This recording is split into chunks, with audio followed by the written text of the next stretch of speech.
Patrick Bongoy est un résident sud-africain né en République démocratique du Congo. Dans son exposition intitulée Matter, il explore le matériau du caoutchouc recyclé en le transformant en installation complexe et en œuvre sculpturale. Il explore aussi les thèmes globaux de la migration et de l'aliénation à travers la perte de sa patrie, ainsi que les effets résultant sur l'identité et la culture. Patrick Bongoy habite à Cape Town, mais ses œuvres se trouvent à la galerie Momo de Johannesburg, dont Odysseus Chirinza est le conservateur.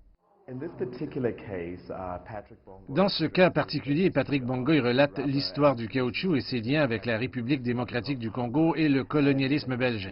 Il met en lumière l'histoire des travailleurs touchés de cette région coloniale qui ont été obligés de planter le caoutchouc, ce qui a eu des conséquences néfastes pour l'environnement du Congo, mais aussi pour les citoyens congolais où nous avons vu des gens mutilés s'ils n'atteignaient pas les quotas prescrits. Pour souligner ces actes de mutilation, Patrick Bongoy utilise ses mains d'une manière méticuleuse afin de composer ce travail complexe.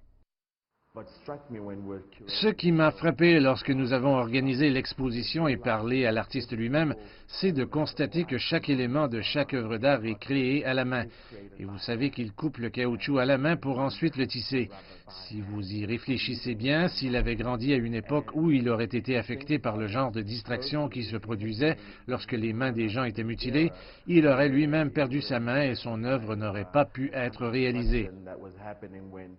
Dans cette exposition, Bongoy décrit aussi les aspects spécifiques de la déshumanisation qui se produisent lorsque des personnes et des communautés tout entières sont en proie à des pans de l'histoire toxique et à des violations sociopolitiques.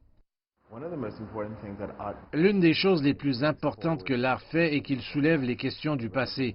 La pertinence et l'intérêt sont aussi pour nous faire réfléchir sur où nous allons dans l'avenir. Je veux dire que le Congo est une région très troublée en termes de ressources minérales riches pour lesquelles les gens se disputent sans cesse, ce qui fait que le cycle se poursuit toujours.